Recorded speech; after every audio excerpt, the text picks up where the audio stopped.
Greetings, my beautiful friends. How are you doing out there today? Hello, hello. Now, I've been tempting and tantalizing you with my barefoot bouldering, but I do know that for most of you, or practically all of you, you're not going to get outside and climb barefoot on boulders, and I don't expect you to. So, what I'm going to share with you today is a very basic grounding practice that anybody can do. You see? I haven't forgotten about y'all. I told y'all I was going to take you through this system of enlightenment that I've been experiencing, and we're going to begin now. I can't promise you how often I'm going to come with these videos, but I'm going to do them as much as I can. And I will follow a 1 plus 1 is 2, 2 plus 2 is 4 type of a science. So anybody should be able to follow along who's disciplined and structured in their thought process. So, you see me here barefoot out in the world. This is the best place to do your practice. If you can't get outside, if it's too cold where you are, if you don't have access to some place like this, then you have to practice at home. That's fine. Try to do it on the ground floor in your basement and your garage. But if you're in an apartment, if you're upstairs, if you have no options, then so be it. I don't know how your neighbors are going to feel about you stomping on the floor like you saw me doing, but you'll figure it out. But like I do suggest you get outside and take off your shoes because it's an important part of a practice like this. Even if it's cold, you only need 10 minutes. That barefoot contact with the earth is really crucial to the grounding experience. You always hear me talking about that. Like, there's a few elements related to grounding, like that direct electromagnetic exchange, that chi exchange, the prana, the mogambe with your surroundings is one element. But another element is being structurally aligned, like you're seeing me do right now, and balanced. And then the more aligned and balanced you are, the easier it is to relax your muscles. And your physical body can sink into the earth. So, along with this electromagnetic exchange with the earth, that's a part of a grounding, there's a physical relaxation of the musculature, an alignment of the bone structure, and then a sinking of those physical elements into the physical ground that just allows a person to be more what we know as grounded. If you think about a skyscraper, there's a tremendous amount of energy and force in keeping a skyscraper erect. But it's all pulled from gravity, and it's the weight of the building itself. There's no uh, outside energetic input. So it's the same with the science of grounding. All right. So I have the spine erect. I have the hands tightly clasped. You're seeing a lot of deep breathing. You're hearing some belching. The belching is traps carbon dioxide in the body that, as I breathe deeply, is being dispelled uh, through the gut. Now, the reason for keeping the hands clasped is to create a sense of centeredness physically. And there's a very, very important and primary line of electromagnetism that you're seeing me focus my energy upon. And there's a meditation that goes along with it. We're not going to get into that today. That'll be the next video. But I'm going to describe the science of the meditation that I'm performing. It's called the microcosmic orbit. And it's a very interesting uh, history behind this meditation channel. It goes back to the very beginning.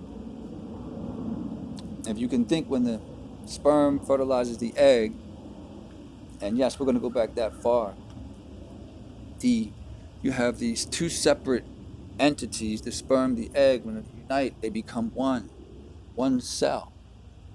And very rapidly, that one cell becomes two, correct? The two becomes four. The four becomes eight. And if I understand the science correctly, and if I'm wrong, don't be afraid to comment because, yeah, once again, I'm a meditation dude. I went to college, but sometimes you get it a little bit off. But these replicating cells form a singular sheet, one cell layer thick, and they're replicating. I don't know to how many, but I know when they reach a certain number of cells, and this is very interesting, and this is how it relates to this meditation practice. This single layer of cells folds over spontaneously, and it becomes two layers of cells, right? And so if you can visualize like a piece of paper folding, these layers of cells have folded over. And so check it out now. The back of the fold, the folded part of the paper, that is your back. That becomes the spinal column. Where the two pieces of paper meet and you have an edge between the two pieces of paper, that's your front channel. And you'll often see in some people, not often, but in some people, you'll see that line in the front of their body that signifies those two layers of cells coming together as one. So I'm not sure if I'm painting the proper picture of that. You have one layer of cells and you fold it over like a sheet of paper. And where you have the fold, that becomes the spinal column. And where you have the crease becomes the front channel. That's the microcosmic orbit. That becomes the first flow of electromagnetism in the developing embryo. Isn't that interesting? So the microcosmic orbit is your primary meditation flow, and any meditation practice will benefit from focusing on that. So let's get back to what you see me doing with my feet, the stomping, because that's your part of the basic meditation that we're just doing here today, that I'm going to describe to you. The reason for the stomping is to begin to merge your chi, your prana, that mogambe that you hear me talk about. The mogambe! To merge that electromagnetism with the chi, the prana, the mogambe of the earth. There's a subtle amount of it flowing through the ground, and we want to connect with it. So that's why we're barefoot. And the stomping helps to release the tensions in the body and begin to allow your energy to merge with the greater environment. All right? Now, the hand movements that I'm performing right now are to reinforce the flow of energy in that microcosmic orbit that I described. Now, as the body develops, the microcosmic orbit is encapsulated within the torso, the neck, and the head area. It doesn't flow down into the legs. This is how it flows. There's two specific channels. One is considered the masculine or yang channel.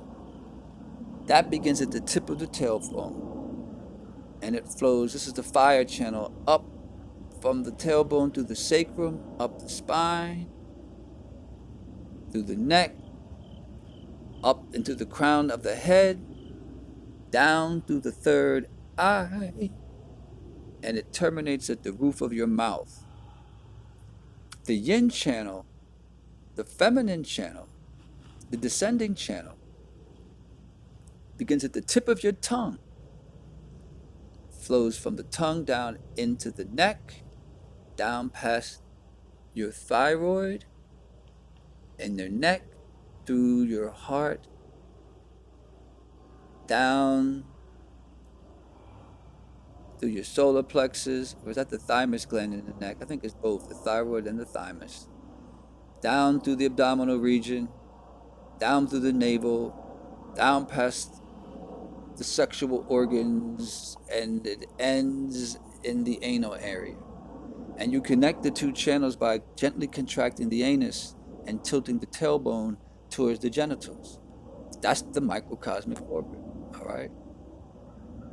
So this very basic practice that you're seeing here today, because I only got a little bit longer to speak to you, you're just seeing me reinforce that orbit with breathing and movement.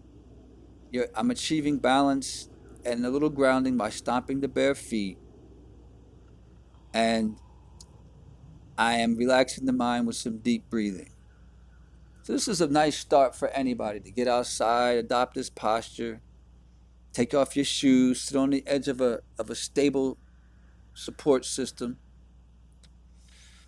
and get to feel in your environment, people. So I'm going to come back with a little more information on how we meditate.